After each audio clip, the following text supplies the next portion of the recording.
My father was a trickster. He delighted in telling stories to his children that were not exactly true. We would get baited by him all the time. Well, this story takes place when I was 5 years old. My sister was 7, and my brother was about 1 and a half. One Sunday morning, Dad announced to all of us as we sat in the living room of our fine 3-bedroom house on Kansas Street in Kenner, Louisiana. Dad looked at us all proudly. We had just come home from church, and he said, "Hey, I'm going to see a man about a dog." I looked at Mom, and I looked at my sisters and brothers and said, "But we have a dog. His name is Corky. He's a Cocker Spaniel. Dad, why do we need another dog?" Oh, don't worry about that, Debra Ann. I'll see you in a little while. Okay. So Dad went off, and we had our lunch, and we played a little bit, and we heard the crackling outside on the gravel. And Dad opened the front door. "Hey, I got that dog. Come on outside and see it." We all scrambled. And Mom was a bit skeptical indeed, for she never knew what those tricks would be up to.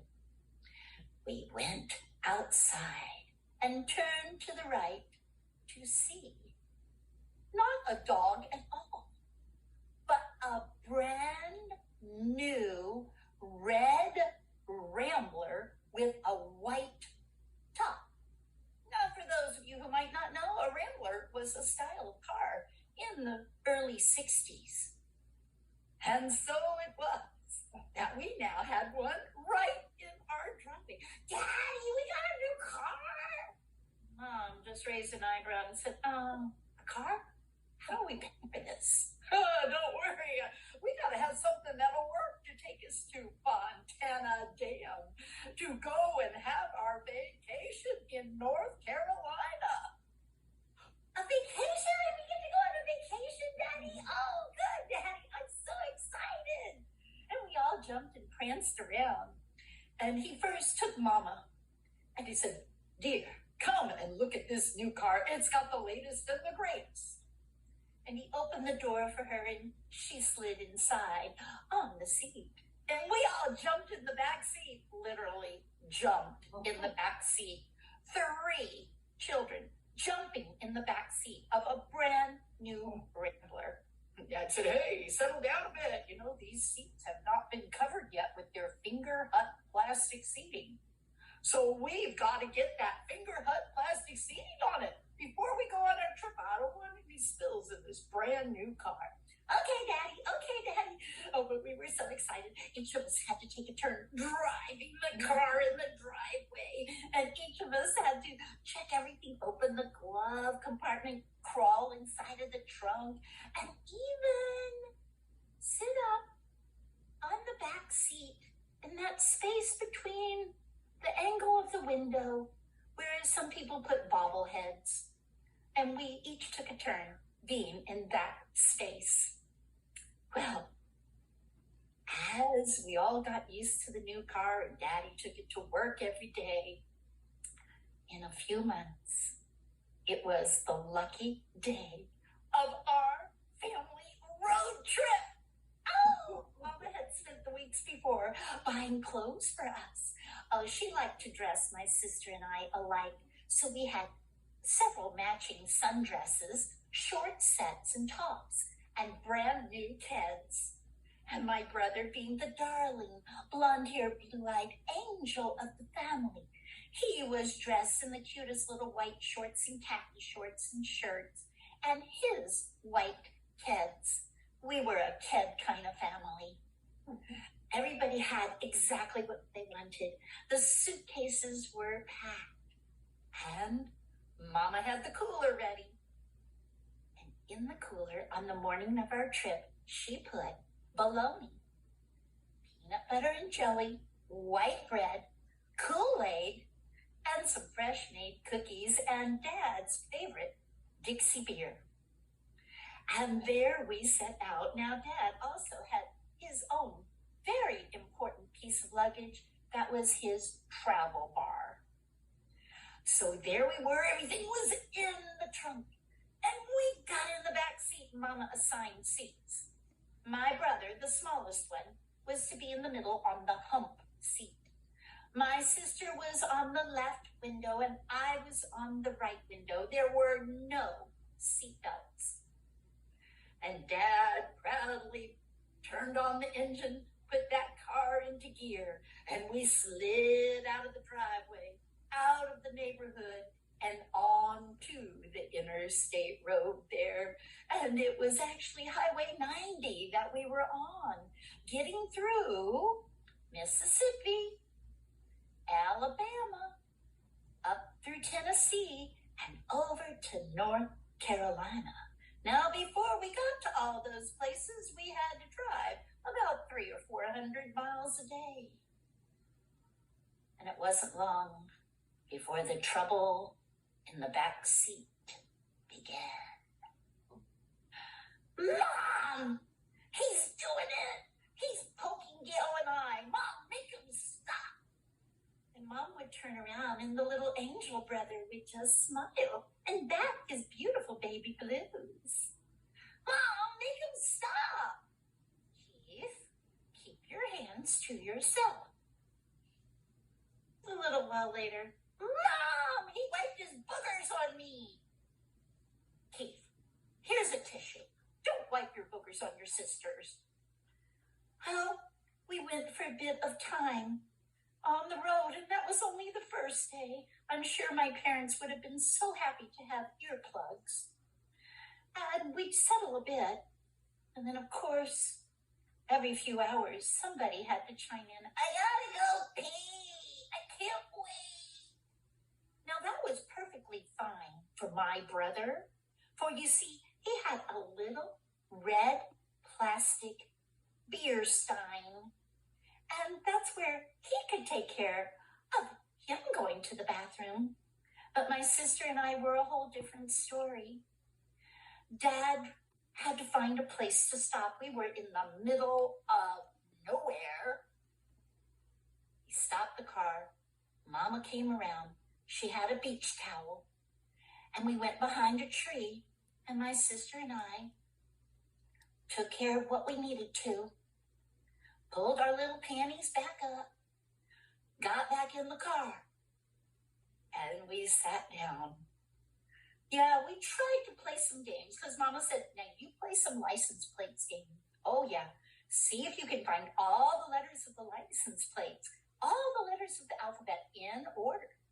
Well, that kept us busy for a while till we started whining. I'm hungry. When are we stopping for lunch? Well, Dad found a rest stop. It was not much of a rest stop, but it had a couple of picnic tables and some shade trees. Mama got out the tablecloth and brought out the cooler, and she slapped that mayonnaise on that white bread, put one piece of bologna in each sandwich, and cut it. She had some fresh fruit press, some cut up apples and oranges, and we got our purple Kool-Aid because it was the best, great Kool-Aid. And we sucked it down, and Dad, of course, opened his beer bottle and had himself a swig. We got to play around for a bit, and gratefully for Mom and Dad, we fell asleep in the back seat. When we woke up, we were in front of Moody's Court, and we had a little cabin to stay in for the night. The best part is it had a swimming pool, so we didn't care about anything after that. Mama fed us some hot dogs, and we played in that pool and went to sleep. The next morning, we would be heading toward the mountains. And Mama had us stop first in Pigeon Forge because it was there that we went into some shops and we found some great rocks that we could skip across the water. My my brother was really good at skipping, even though he was little. But now Mama warned us, we are getting ready to climb the mountain. Are we mountain climbing? No way. Are you kidding? We're mountain climbing in the car. That means the car is going to go around all these bends. So get ready. I'm warning you, your tummies might feel a little odd. Okay, Mama. There we were, the 3 kids in the back of the red Rambler. And we started climbing that switchback. The amazing thing was that there were waterfalls on the side of the road. But the other best part was the clouds. We drove through the clouds on the Blue Ridge Parkway. They were just hanging out. But then it started. Our tummies churned. Our faces turned white and green at the same time. Mama turned around and saw the 3 kids in the back of the Rambler, all looking various shades of gray and green and white. She immediately pulled out the Dixie cups, and she handed us each a Dixie cup. She said, if you feel sick, please, barf in the cup. And Dad said, I do not want any puke in this brand new car. You make sure it goes in the cup. And sure enough, after some more twisting and turning, each of us began to have a chorus of percussion, of throwing up into the Dixie cups. We didn't care about the environment. We had the windows rolled down anyway because there was no air conditioning. And we just tossed them, filled them, and tossed them all the way up the mountain, those 3 kids in the back of Rambler. Finally, we saw the signs, Fontana Village. And we came to a place where the road flattened out, because we were at the top of the mountain now. We saw signs that said horseback riding, a sign that said the pool, golf course, miniature golf. Oh, it was going to be fun. And suddenly our color came back. Mom and Dad checked in, and we pulled up in front of a white clapboard cabin. That cabin was our home for the week. We hiked. We chased copperhead snakes. We rode horseback. We swam in the very cold water in the swimming pool. We saw beautiful waterfalls. We did arts and crafts. But after a week, it was time to load up those 3 kids in the back of the Rambler and repeat the journey all the way back, 2.5 days, to Kenner, Louisiana. We made it down the mountain just as we had gone up that mountain. And there it was, a memory that we can never let go of. A bonding experience. And you know, I've never quite been so fond of long road trips since then.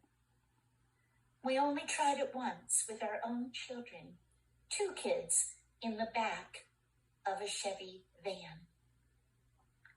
But stories come and memories are made from the gifts that our parents gave to us for a fine family vacation with everyone in that red Rambler.